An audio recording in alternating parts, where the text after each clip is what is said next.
Hacer uso de la palabra, licenciado Alejandro González Arriola, director general de GESOPE ACE. Bienvenido. Muchas gracias, senador. Quisiera iniciar, obviamente, agradeciendo la invitación que me han hecho llegar las Comisiones Unidas para participar esta tarde ya, pero también quisiera hacer un reconocimiento claro, explícito, directo a las y los senadores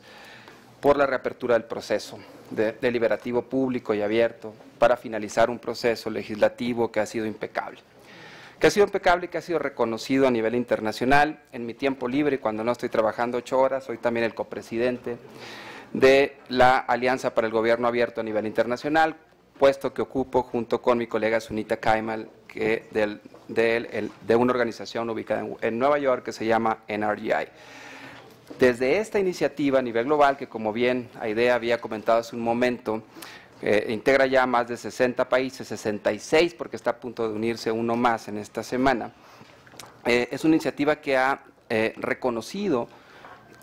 primero y reconocido después del proceso colaborativo de desarrollo, primero de la reforma constitucional y después de la elaboración de la ley secundaria. Créanme que ha ocupado un escaño importante y un ejemplo internacional y global que la propia iniciativa ha promovido en otros países como un ejemplo claro de cómo la cogestión eventualmente entre sociedad civil y gobierno eventualmente puede llegar a mejores estadios. Justamente el día 21 de febrero pasado, mi colega Sunita Kaimal y yo hicimos público un pronunciamiento en nuestro carácter de copresidentes de la iniciativa, haciendo un llamado tanto al Senado como a la Presidencia de la República para que fueran receptivos a las preocupaciones expresadas no solo por las organizaciones de sociedad civil mexicana, sino también por el propio IFAI, una entidad del Estado mexicano, nada más aquella responsable de tutelar la garantía de este derecho, para reconsiderar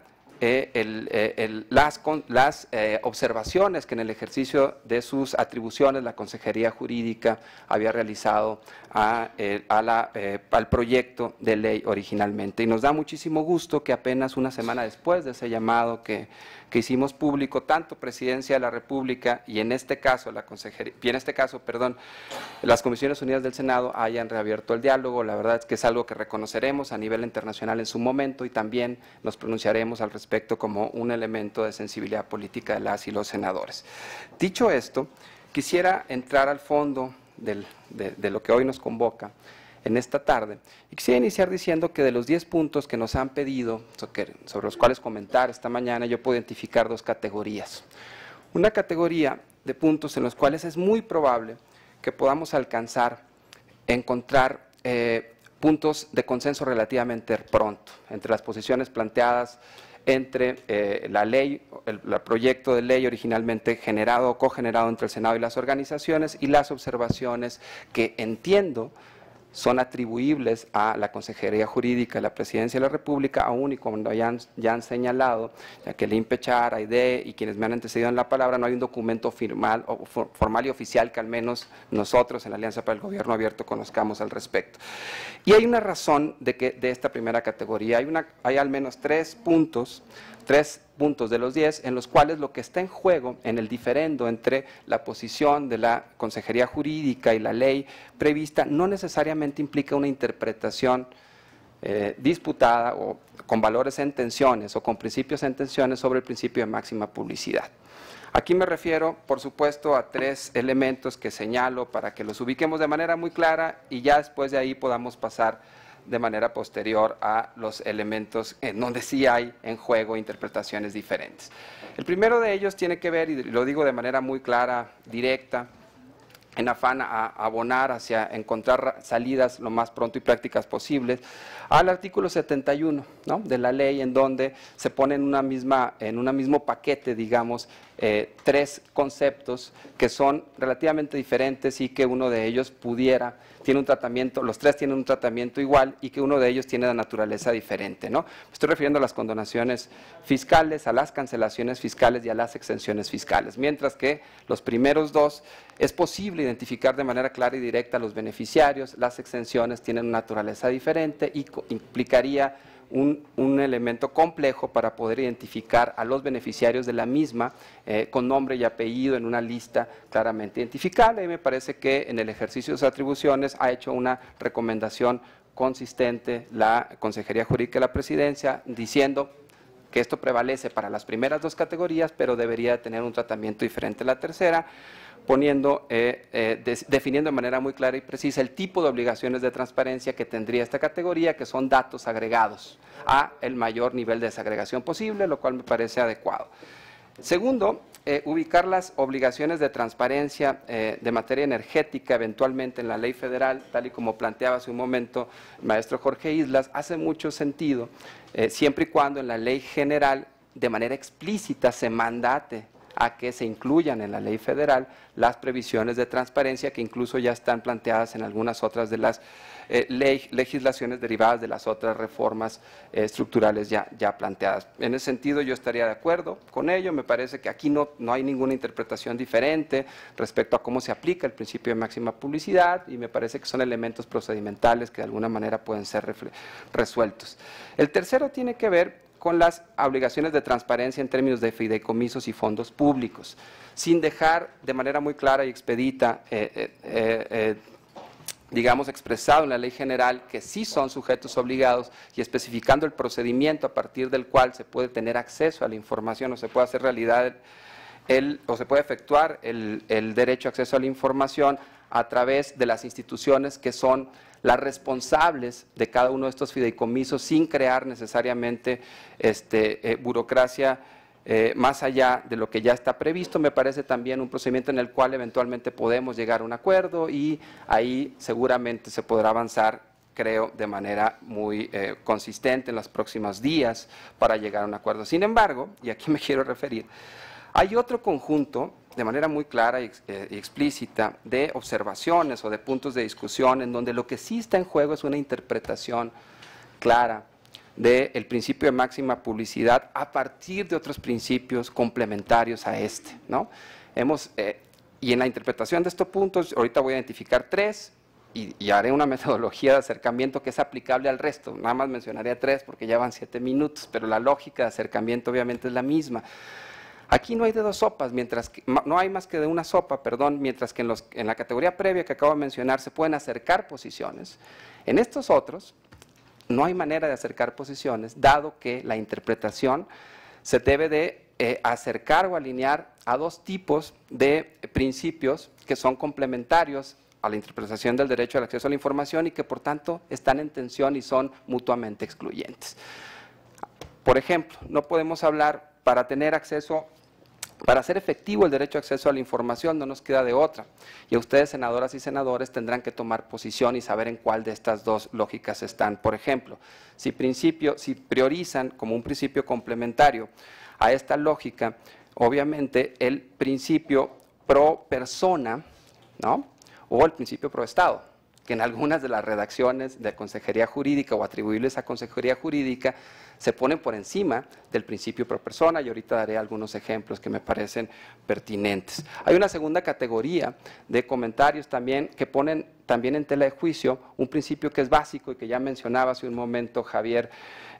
Rascado, que es el derecho a acceso a la información y el principio de máxima publicidad, y cuando se limite ese principio de máxima publicidad se debe de hacer a partir de elementos totalmente ciertos, predecibles e indiscutibles para todos. Tengamos en cuenta que estamos limitando un derecho humano fundamental. Entonces el principio de certeza se vuelve clave. Y en algunas de las observaciones de Consejería Jurídica se recurre a principios más bien generalistas, con categorías generalistas. Y ahorita también explicaré en qué consisten y daré algunos ejemplos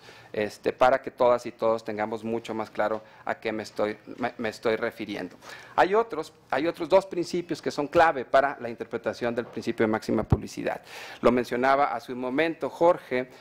que tienen que ver con el principio de no regresión y progresividad, ¿no? Versus el principio del status quo, de mantenimiento del status quo, ¿no? Que a veces, y desde una perspectiva tal cual como lo planteaba Jacqueline hace un momento, pues es deseable, ¿no? A veces es deseable.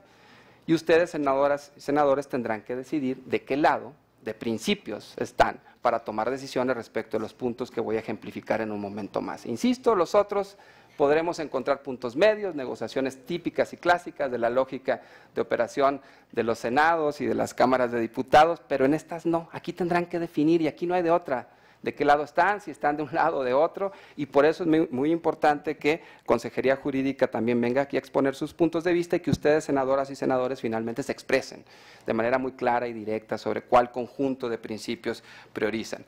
Y haré 3 ejemplos de manera muy rápida para que nos pueda alcanzar y ojalá incluso termine 5 minutos antes para que todos nos vayamos a comer a gusto. A ver, el primero tiene que ver justamente con la declaración de interés por parte del IFAI sobre la información relacionada con violaciones graves de derechos humanos y delitos de lesa humanidad. Ya se ha discutido aquí bastante, me parece que lo que voy a hacer es centrarme justamente en los principios que subyacen en las dos interpretaciones y esta metodología de análisis incluso podrá aplicarse para todas las demás, insisto. Aquí hay 2 principios que están en tensión en términos de cómo aplicar y cuál es el alcance del principio de máxima publicidad. Por un lado está el principio de no regresión y progresividad, tal como lo planteaba el maestro Jorge Islas, y el principio pro persona, y por otro lado los principios pro Estado y pro status quo, como de alguna manera Jacqueline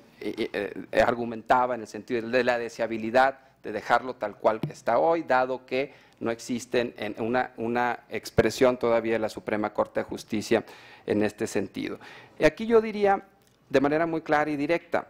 ya existen para todo efecto práctico facultades de interpretación prima facie del IFAI, ya las ejerció, ya están ahí, ya hay 2 casos incluso. Cualquier redacción que limite esto implica ya un principio de regresión respecto a la práctica actual. Entonces aquí tenemos por delante 2 opciones. Dejamos tal cual como está la redacción o atendemos la recomendación de Jorge Islas diciendo, estamos hablando de una ley general, ojo, por lo tanto podríamos incluir la redacción tal y como fue generada en el contexto del proyecto cogenerado entre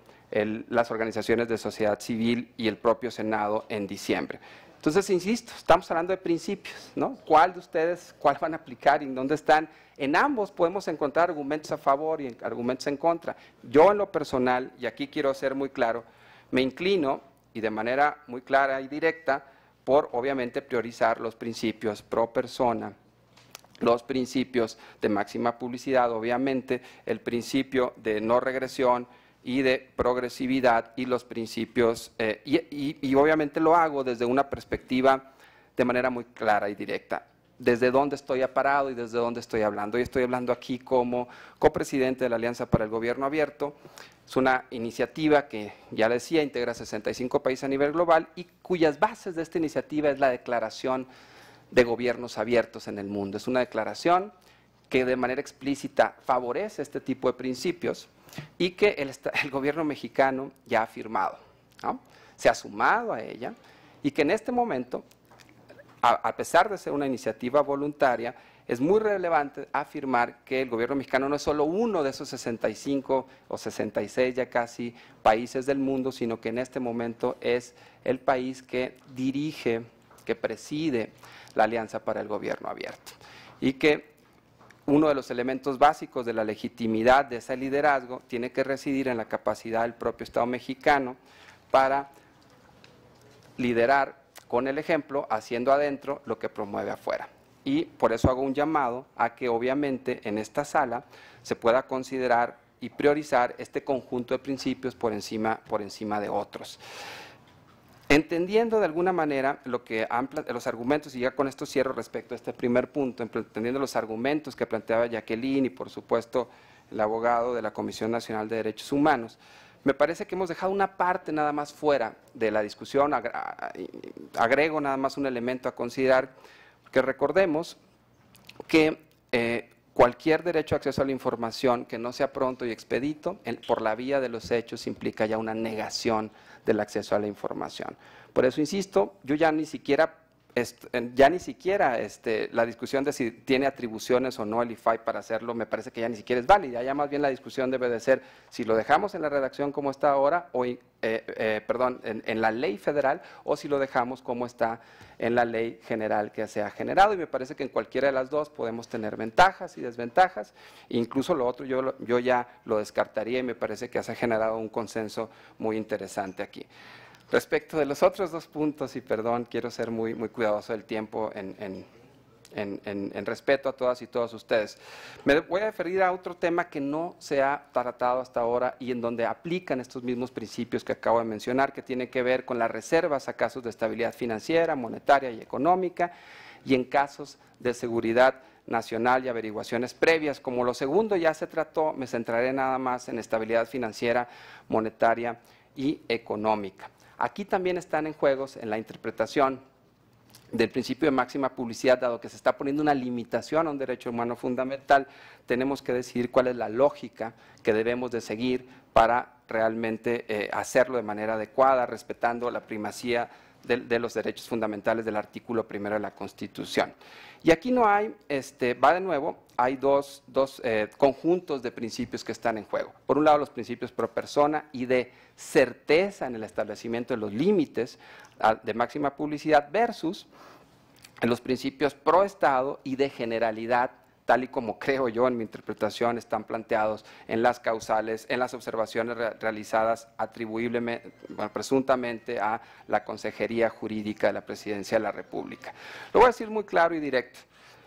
Dado que las tres causales de excepción constituyen un claro límite al principio de máxima publicidad, la aproximación más deseable para lograr límites adecuados es que estos posean tres atributos, ¿no? Que sean claras, muy claras, que sean precisas y que sean temporales. Cualquier limitación al derecho de acceso a la información que no pase por estos tres elementos, realmente estamos ante el riesgo de vulnerar un derecho fundamental. Y una de las categorías que plantea la presidencia, la Consejería Jurídica de la Presidencia de la República, llamada estabilidad económica, es una categoría generalista que no necesariamente está alineada a estos tres atributos que acabo de mencionar y que son reconocidos a nivel internacional por el derecho internacional como los elementos fundamentales para poner límites a derechos humanos fundamentales. En cambio, hay experiencias internacionales comparadas que permiten establecer y nos dicen que a partir de la aplicación de estos principios que acabo de mencionar, el pro persona, el de certeza, nos permiten ubicar o nos recomiendan que seamos muy explícitos, lo más explícitos posibles, insisto, claros, explícitos, concretos, en el tipo de situaciones y de causales concretas que eventualmente ameritarían una limitación al derecho a acceso a la información. Voy a poner algunos ejemplos. Para el causal de estabilidad financiera y monetaria, más no necesariamente económica. Por ejemplo, decir y de manera explícita que nos estaríamos refiriendo a política monetaria y cambiaria, a información sobre administración de reservas de activos internacionales, a información sobre emisión y circulación de moneda nacional e internacional, y este tipo preciso, exhaustivo, claro y directo de causales, de manera tal que evitemos un abuso de las causales por la puerta de atrás, de manera tal que finalmente el derecho a acceso a la información sea vulnerado. Y en el entendido que me quedan 2 minutos, pensaba terminar antes, nada más terminaré diciendo que hay otro de los puntos en el cual aplica esta misma lógica de principios, que es la prueba de daño y la prueba de interés público. Bajo esta misma lógica, entiendo, por la lectura que hice de los documentos, insisto, atribuibles a la Consejería Jurídica de la Presidencia, que hay una pretensión de que el momento en el cual se haga la prueba de daño y la prueba de interés público sea una vez que el recurrente haya ya generado la solicitud de acceso a la información, hay una negativa y hasta entonces pueda degenerarse la prueba de daño. Esto de nueva cuenta vulnera el principio de certeza respecto de la razón y la causal sobre la cual se está aplicando este principio de reserva, y lo más sano sería que en el momento en el cual se produce la información, no en el momento en el que hay una solicitud de reserva, para una solicitud de información y una negativa, sino desde el momento en que se produce la información de manera clara y expedita, la agencia gubernamental pueda definir su clasificación en función de la prueba de daño y la prueba de interés público.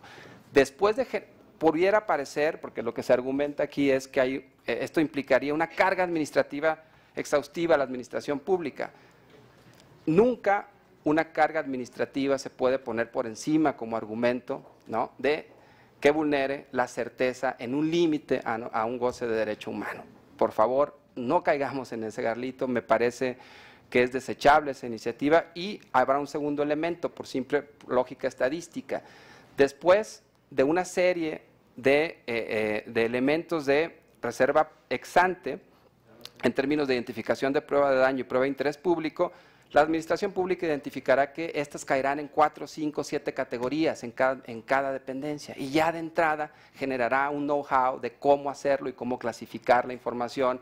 y eventualmente desarrollar capacidades para hacerlo. No quiere decir que cada una va a ser única y excepcional. Por lo tanto, yo hago un llamado a que no nos vayamos con la finta, digamos que porque vamos a hacer más burocracia y más trámites administrativos, dejemos esto de lado. Y habiéndome pasado 16 segundos,